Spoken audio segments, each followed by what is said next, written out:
Midwest is the breadbasket of America. Its thriving communities are the perfect place to raise a family. But something else lurks here. Hidden from view, packs of predators prowl these streets. Fiercely territorial, they're out for blood. He got about 6-8 foot in front of me and got extremely aggressive, ears pinned back, growling. I've seen him stand in the yard and paw at the ground like a bull would. They appear to have some blood on their muzzles and on their coats. They're dangerous by themselves, but in a pack, they're unstoppable. Eyewitnesses across the country report seeing large packs of wild dogs with mangy, disheveled coats and unpredictable behavior. Usually consisting of several dogs, these packs are often disease-ridden and aggressive. The packs are made up of abandoned domestic pets and dogs that have been living wild for generations. To survive, these creatures scavenge for food, hunting in teams. They kill animals and sometimes even attack humans. As I was getting ready to put the mail in the door slot, I heard a panting behind me. Patricia Redding, a Detroit postal worker, was delivering to her usual route when something unexpected happened. And as I turned to my right, I saw the dog on his hind legs about to attack me. I turned and got my pepper spray, and I sprayed the dog, and I took my satchel, my mail satchel, and tried to protect myself. But the dog was immediately headed for my jugular vein in my neck. Redding managed to escape. She was bitten numerous times on both arms and legs, and has nearly a dozen scars. They are a constant reminder of the danger that lurks around every corner here.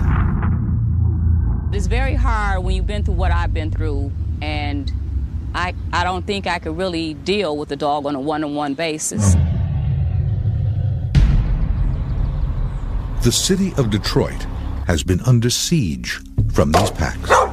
I stopped mail service for 6.5 weeks in one zone, a portion of the zone, because the dogs were attacking the carrier, the people, and animal control was unsuccessful in capturing the dogs. The largest city in Michigan is not alone. This video from Toledo, Ohio, shows a vicious dog attack. To make matters worse, dogs are by nature pack animals.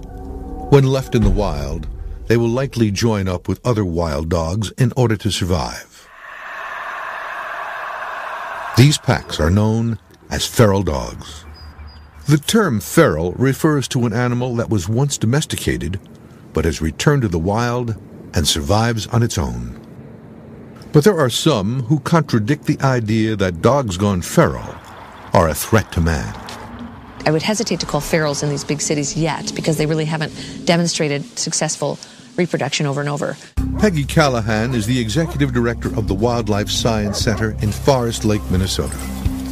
She is skeptical of the problem that feral dog packs pose and instead suggests that poor ownership creates dangerous dogs.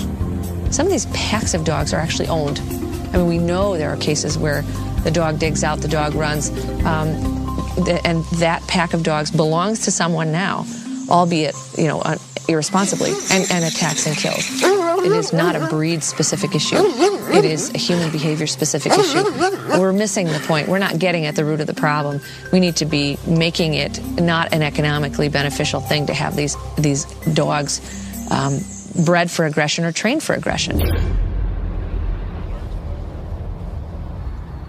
However, the city of East St. Louis has a major feral dog problem. Part of this problem stems from dogs bred to fight and turned loose by their owners. These dogs may be adapting to the wild, and some experts say they are reverting to their wolf-like tendencies. I can tell you, it's like watching a dysfunctional family of wolves. Randy Grimm is the founder of Stray Rescue of St. Louis and an expert on feral dogs. I've been watching feral dogs for so long and studied one pack in particular for a while, for 2 years. See these legs? He's been tied down like a bait. These are bait dogs. These are dogs used to teach other dogs how to fight. While Grimm has studied feral packs for years, there's still much he doesn't understand. What do they do when I leave? Who do they pack up with? Is there more than just this pack? Is there another pack they may go to? How do they survive? Munster Quest will launch an expedition to study these wild packs. Grimm and a team of scientists will attempt to capture evidence of these dogs in action. They'll determine what they're hunting and see if they might be carrying deadly diseases.